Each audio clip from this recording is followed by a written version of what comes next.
Bismillahirrahmanirrahim. Assalamu alaikum. Dear students, today we are going to discuss the next topic of chapter number 1, Fundamentals of Chemistry. आज का हमारा topic है symbols and valency. What is symbol? Symbol is the abbreviation used for the name of an element. Symbol किसी भी element के नाम की जगह मुख्तसर तौर पर इस्तेमाल किया जाने वाला लफ्ज़ है।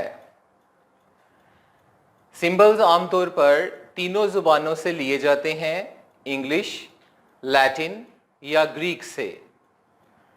फॉर एग्जाम्पल के हाइड्रोजन है, हाइड्रोजन का हम पूरा नाम लिखने की बजाय इसका एक लेटर एज सिंबल यूज कर लेते हैं एंड दैट इज H। इसी तरह नाइट्रोजन का पूरा नाम लिखने की बजाय सिर्फ एक लेटर N यूज कर लेते हैं। कार्बन का पूरा नाम लिखने की बजाय सिर्फ एक लेटर C यूज कर लेते हैं। अगर वन लेटर होगा तो दैट विल बी कैपिटल, जैसे ये तमाम लेटर्स को कैपिटल लिखा गया है। If there are two letters which will have to be written, then the first is capital and the other is small. जैसे यहाँ पर कैल्शियम है तो कैल्शियम का फर्स्ट लेटर C कैपिटल है और दूसरा लेटर हमने small Ca। Sodium Na and capital A small, chlorine C capital L small। So symbols क्या हुए? Abbreviations for the name of an element। और ये कहाँ से आते हैं? इंग्लिश, लैटिन या ग्रीक जुबानों से। दो तरह से हम इनको लिख सकते हैं, सिंगल लेटर में या टू लेटर्स में। अगर सिंगल लेटर होगा तो that will be written as capital. If there are two letters, then those will be written the first capital and the other small. Our next topic is valency. What is valency? Valency is the combining capacity of an element with other elements. Valency एक element की दूसरे elements के साथ मिलने की सलाहियत है। और ये किस पे डिपेंड करती है? It depends upon number of electrons in outer most shell. Nucleus दरमियान में है, that is the first shell which has 2 electrons, और ये सेकंड शेल है जिसके अंदर एक इलेक्ट्रॉन है। तो इट मींस के हम ये कह सकते हैं कि यहां पर वैलेंसी 1 हो सकती है। तो वैलेंस शेल या आउटर मोस्ट शेल के अंदर मौजूद इलेक्ट्रॉन्स जो हैं वो वैलेंसी का इजहार कर सकते हैं। दुनिया में जितने भी एलिमेंट्स हैं उनमें से चंद एक के अलावा बाकी कोई भी आज़ाद हालत में नहीं रह सकता। चूंकि वो आज़ाद हालत में नहीं रहते इसलिए वो कंबाइन करते हैं विद अदर एलिमेंट्स। जब वो कंबाइन करेंगे तो उनकी एक ख़ास सलाहियत है और वही सलाहियत उनकी वैलेंसी है। अब हम डिफरेंट अंदाज में वैलेंसी को समझने की कोशिश करते हैं। सबसे पहले simple covalent compounds. Covalent compounds are those compounds in which atoms share their electrons. तो यहां पर number of hydrogen atoms which are combined with some element. जितने हाइड्रोजन एटम किसी एलिमेंट से मिले होंगे उन हाइड्रोजन एटम्स की तादाद उसकी वैलेंसी होगी।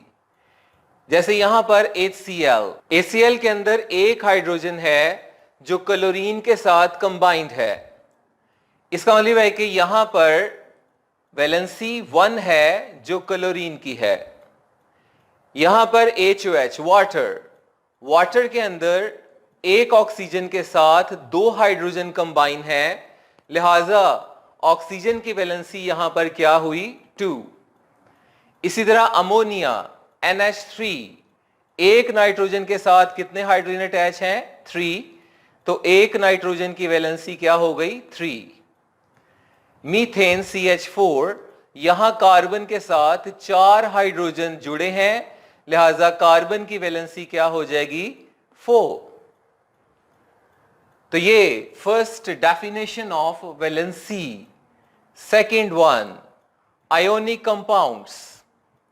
आयोनिक कंपाउंड्स के अंदर वैलेंसी क्या है, नंबर ऑफ इलेक्ट्रॉन्स गेन्ड और lost to complete octet. Valence shell को दो लिहाज से मुकम्मल किया जाता है, डुप्लेट या octet. Duplet mean 2 electrons. For example यहां पर मौजूद जो ये एटम है, अगर हम इसका आउटर मोस्ट शेल खत्म कर दें तो इसके नीचे वाले शेल के अंदर 2 इलेक्ट्रॉन बच जाते हैं। तो हम ये कहेंगे कि it is in the form of a duplet. अगर कोई atom duplet outer most shell के अंदर रखेगा या ऑक्टेट यानी 8 इलेक्ट्रॉन रखेगा तो वो स्टेबल माना जाएगा। तो आयोनिक कंपाउंड्स क्या करते हैं, अपने इलेक्ट्रॉन्स गेन करते हैं या लूज करते हैं टू कंप्लीट ऑक्टेट और इन सम केसेस डुप्लेट। यहां पर हम एक एग्जांपल लेते हैं। ये एटम जो आपके सामने मौजूद है, that atom is of sodium. Sodium जो है यहां पर इसके पास टोटल 11 इलेक्ट्रॉन्स हैं। There are 2 electrons in the first shell, 8 electrons in the second shell, and 1 electron in the outermost shell. Second element here is drawn, chlorine. Chlorine जो है इसके पहले शेल के अंदर 2 इलेक्ट्रॉन, दूसरे के अंदर 8 इलेक्ट्रॉन और तीसरे के अंदर 7 इलेक्ट्रॉन है।